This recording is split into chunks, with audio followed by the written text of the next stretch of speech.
The test is in 4 parts: Part 1, Part 2, Part 3, and Part 4. Now look at Part 1. Part 1.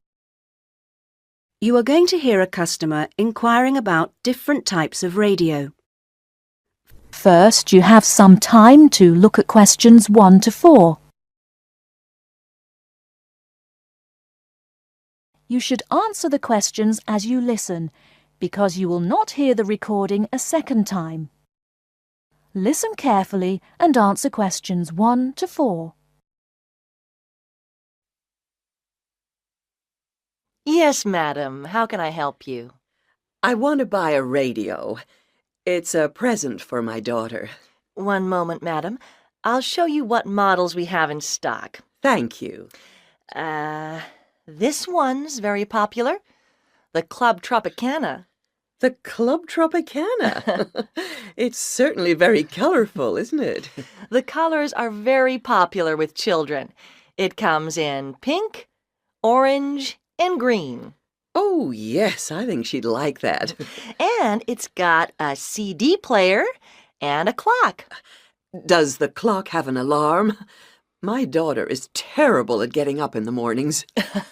Yes, it does. It's a bit big.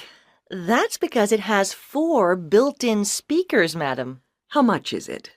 Well, it usually retails at $59.99, but it's on special offer this week, so I could let you have it for $39.99.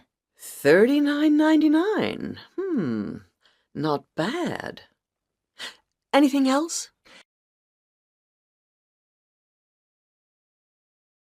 Before you hear the rest of the conversation, you have some time to look at questions 5 to 10. Now listen and answer questions 5 to 10. There certainly is. Introducing our top-of-the-range model, the Night Owl. Available only in black, but packed with extra features. Such as? A clock, and it has a television, complete with 10-centimeter screen. And this makes it perfect for the bedside table, a built-in reading light. Very clever. Yes. It's ideal for use both indoors and out. The batteries last for 100 hours. Sounds good. Who's it made by? Parker, madam. They're a British company. Very good quality. Parker? How much is this one? $79.99 plus tax. That's a bit expensive. Do you have anything cheaper? Here. This is the cheapest, smallest, and lightest one we do. It's tiny. And it's round. That's really unusual. Yep. It's called the Olympic. You wear it round your neck with this special strap. See? Oh, it's like a medal. An Olympic medal. That's why it's gold. And you get a free pair of headphones so you can listen to it wherever you are. And you never have to replace the batteries. Really? Why not? There aren't any. Oh? It runs on solar power. Does it really? And I suppose it's expensive. $18, madam. I'll take it. Certainly, madam. Now, cash, check, or credit card?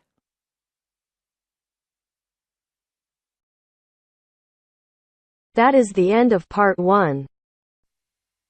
Now turns to Part 2. Part 2. You will hear 2 conversations. Are based on the following conversation. The answer should be appropriate to the content of this conversation.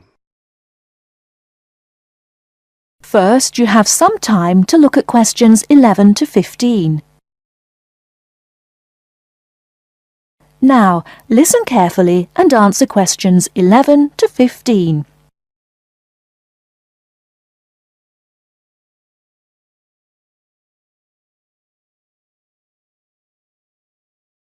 Oh, hi Dave. Long time no see. Hi, Maria. I just settled down. I thought I'd drop by. Come on in, take a seat. Would you like anything to drink? I have Sprite and orange juice. Sprite would be fine. Oh, so how have you been? Oh, not bad. And you? Oh, I'm doing okay, but school has been really busy these days, and I haven't had time to relax. By the way, what's your major? Hotel management. Well, what do you want to do once you graduate? I haven't decided for sure, but I think I'd like to work for a hotel or travel agency in this area. How about you? Well, when I first started college, I wanted to major in French, but I realised I might have a hard time finding a job using the language, so I changed my major to computer science. With the right skills, landing a job in the computer industry shouldn't be too difficult. So, do you have a part-time job to support yourself through school? Well, fortunately for me, I received a 4-year academic scholarship that pays for all of my tuition and books. Wow, that's great. Yeah, how about you? Are you working your way through school? Yeah, I work 3 times a week at a restaurant near campus. Oh, what do you do there? I'm a cook. How do you like your job? It's okay. The other workers are friendly and the pay isn't bad.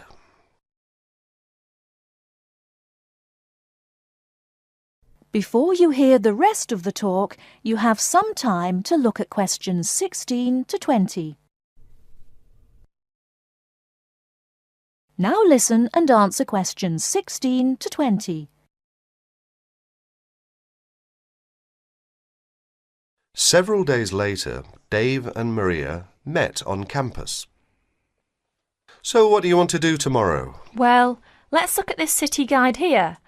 Here's something interesting. Why don't we first visit the art museum in the morning? OK, I like that idea. And where do you want to have lunch? How about going to an Indian restaurant? The guide recommends one downtown, a few blocks from the museum. Now that sounds great. After that, what do you think about visiting the zoo? Well, it says here that there are some very unique animals not found anywhere else. Well, to tell the truth, I'm not really interested in going there. Yeah, why don't we go shopping instead? There are supposed to be some really nice places to pick up souvenirs. No, I don't think that's a good idea. We only have a few traveller's checks left, and I only have $50 left in cash. No problem. We can use your credit card to pay for my clothes.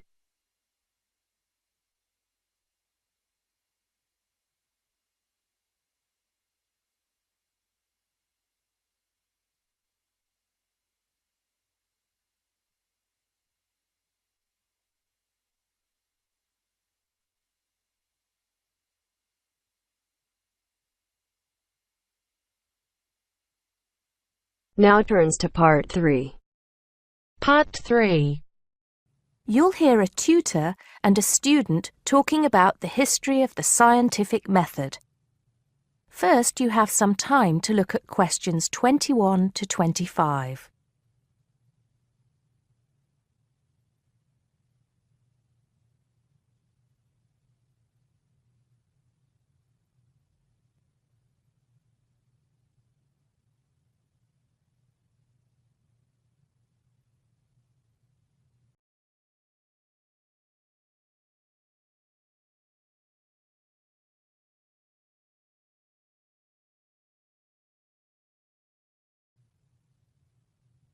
Now listen carefully and answer questions 21 to 25.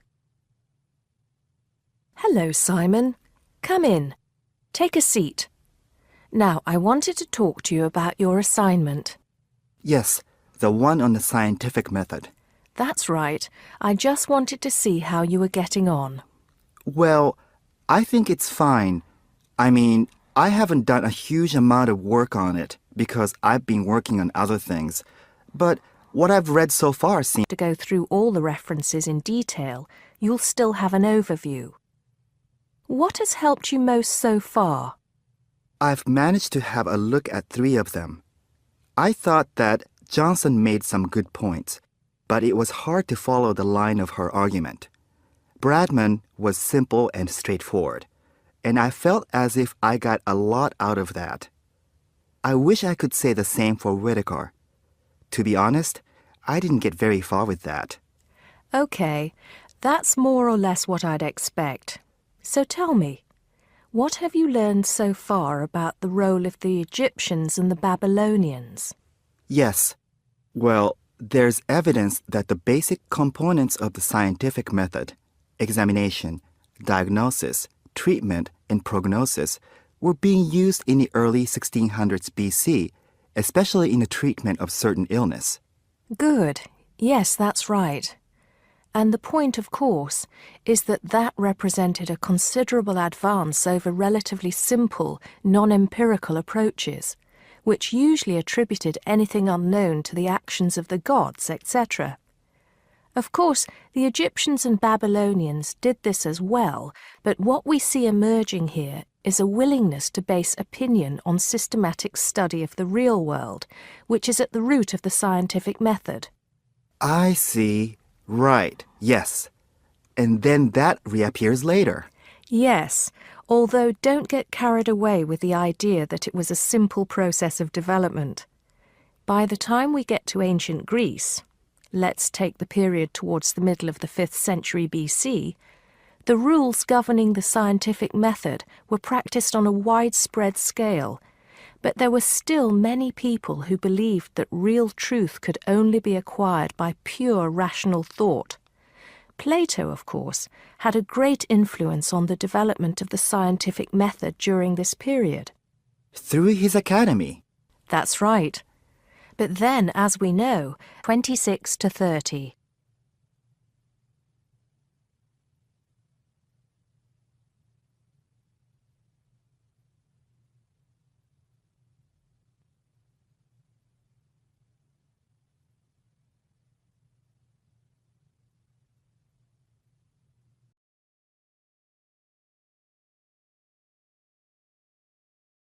Of the scientific method as a series of steps in a process which allows us to find answers to questions about the world around us.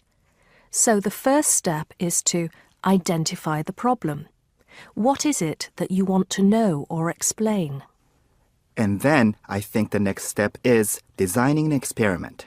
But you can't design an experiment unless you know what you want your experiment to tell you. Oh, yes. You need to form a hypothesis to be tested before you design the experiment. So there's a very clear relationship between hypothesis and experiment. Having designed the experiment, then of course you go on to carry out the experiment.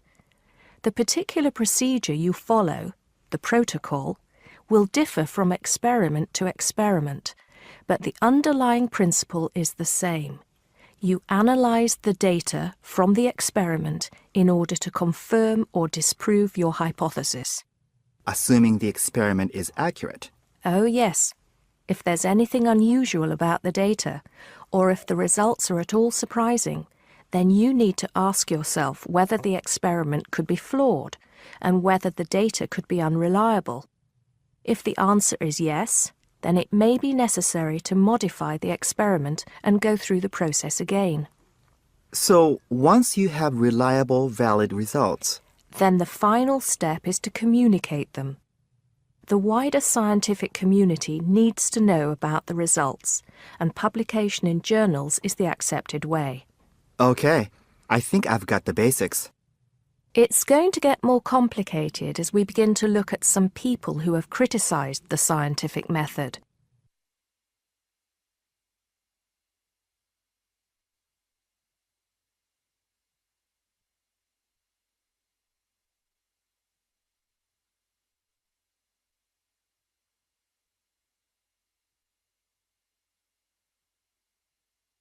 Now turns to Part 4.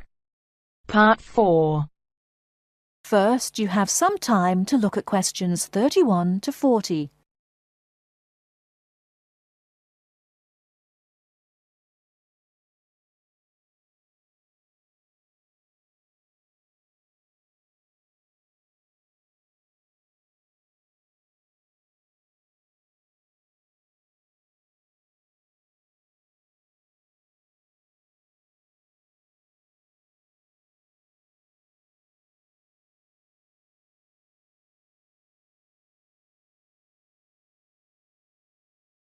Now listen carefully and answer questions 31 to 40.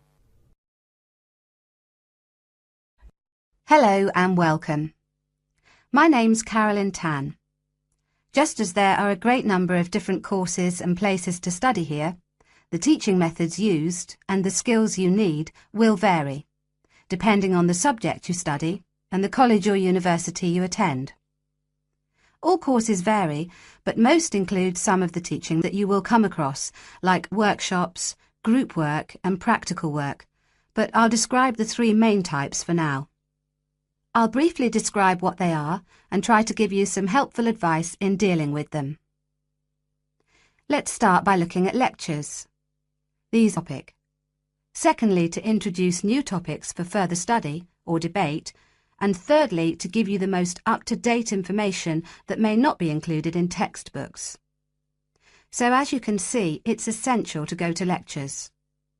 Of course, you need to take notes in lectures. Remember, you don't need to write down everything the lecturer says. Try to concentrate on the main points and important details.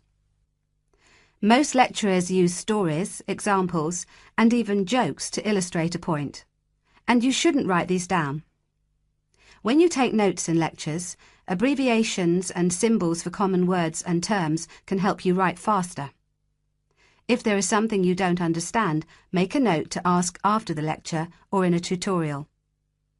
Most students try to write up their notes after a lecture. It's a good idea to try to be organised. Keep your notes from your lectures in order in a file, but don't just file the notes away until your exams. Read through them regularly, as this will help you with your revision. It's really important to go over your lectures. As an international student, the lecturer will recognise that you may need more help in lectures and that you may want to record the lecture on a digital recorder. If you do want to do this, ask the lecturer's permission first. They will usually agree. Finally, don't worry if you find it difficult to understand the lecturer at first. This will get easier as you get used to their style and as your English improves. OK, that's enough about lectures. Let's have a look at seminars now. Seminars are smaller classes where students and a tutor discuss a topic, and they often last about the same time, if not longer than lectures. You will know in advance what the topic is, and the tutor will usually ask some students to prepare a short presentation for discussion. Seminars are usually meant to encourage debate about an issue. This means different opinions will be expressed by the tutor and students. The aim is not for students to be told the correct answer, but to understand different arguments and make judgments about them. This process helps you learn to analyse topics critically. Some international students find that seminars can be a bit frightening, especially if they're not used to this kind of teaching. Don't worry. Many other students feel the same at first. Participating actively in seminars is an important part of the learning process, so try to contribute, even if it seems difficult at first. It is best to do some reading before each seminar, so that you are familiar with the topic and can follow and contribute to the discussion. It may help you to make notes before the seminar of any points you would like to make. If you're having difficulty in seminars, discuss this with your tutor. And finally, I'll give you information on tutorials. Tutorials are meetings between a tutor and an individual student or small group of students. These usually last between 15 and 30 minutes. In a tutorial, the tutor will give you advice and guidance on a piece of work you are doing or a piece of work you have completed, or even a problem you may be having with a topic or with study methods. You should try to ask questions during tutorials about your work or about topics raised in lectures and seminars. Well, that's all for teaching methods. I'll go on now to talk about the different kinds of examination. That is the end of part 4. You now have half a minute to check your answers.